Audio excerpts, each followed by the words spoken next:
અમદાવાદ શહેરમાં નવરાત્રિની કોમર્શિયલ ગરબા માટે 80 અરજી મળી છે।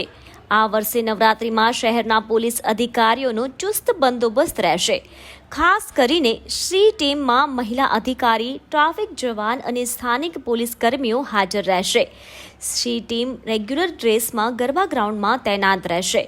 14,000 પોલીસ જવાન નવરાત્રિમાં સ્ટેન્ડ બાય રહેશે।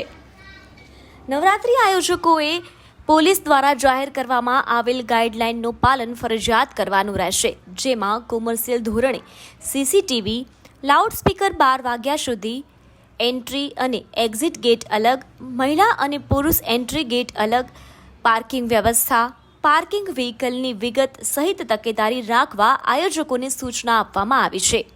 ઉપરાંત કોઈ વ્યસન કરી ગરબા રમવા ન આવે તે બાબતની પણ ખાસ ચકાસણી કરવાની સૂચના પણ આપવામાં આવી છે। તો સાથે જ આયોજકોએ એમ્બ્યુલન્સ સહિતની સુવિધા રાખવાની રહેશે અને જો ગાઈડલાઇનનું આયોજકો પાલન નહીં કરે તો આયોજન રદ કરવા અને કાયદાકીય પગલાં લેવામાં આવશે। બ્યુરો રિપોર્ટ, TRC 24 કલાક। અમદાવાદ શહેરમાં નવરાત્રિ આયોજન સંદર્ભે પોલીસ કમિશનર શ્રીની કચેરી ખાતે નવરાત્રિના કોમર્શિયલ આયોજન અંગેની લગભગ 80 જેટલી અરજીઓ હજી સુધી મળેલી છે। આ અરજીઓ અંગે એવું છે કે જો નોન કોમર્શિયલ આયોજન હોય તો એના માટે સ્થાનિક પોલીસ સ્ટેશનથી જ મંજૂરી મેળવવાની રહે છે અને એ સિવાય કોમર્શિયલ જ્યાં પાસ સાથેના ગરબાના આયોજન થતા હોય છે એના માટે પોલીસ કમિશનર કચેરી ખાતે લાયસન્સ બ્રાન્ચમાં નિયત નમૂના અને જરૂરી વિગતો સાથેની અરજી કરવાની રહે છે। તો આ મંજૂરી આપવાની કાર્યવાહી ચાલુમાં છે। હજી સુધી 80 જેટલી અરજીઓ પ્રાપ્ત થયેલી છે।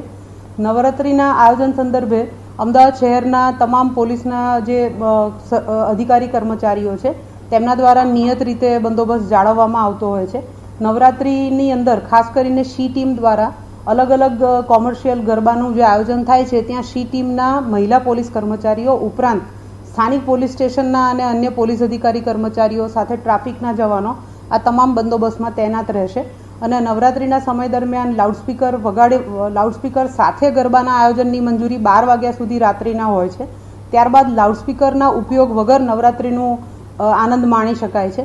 તો નિયત જે કંઈ ગાઈડલાઇન્સ છે, સરકારશ્રીના નિર્દેશો છે, નેશનલ ગ્રીન ટ્રિબ્યુનલનું ધ્વનિ પ્રદૂષણ સંદર્ભે જે કંઈ સૂચના છે, આ તમામનું પાલન થાય તે રીતે અમદાવાદ શહેર પોલીસ દ્વારા નવરાત્રિ દરમિયાન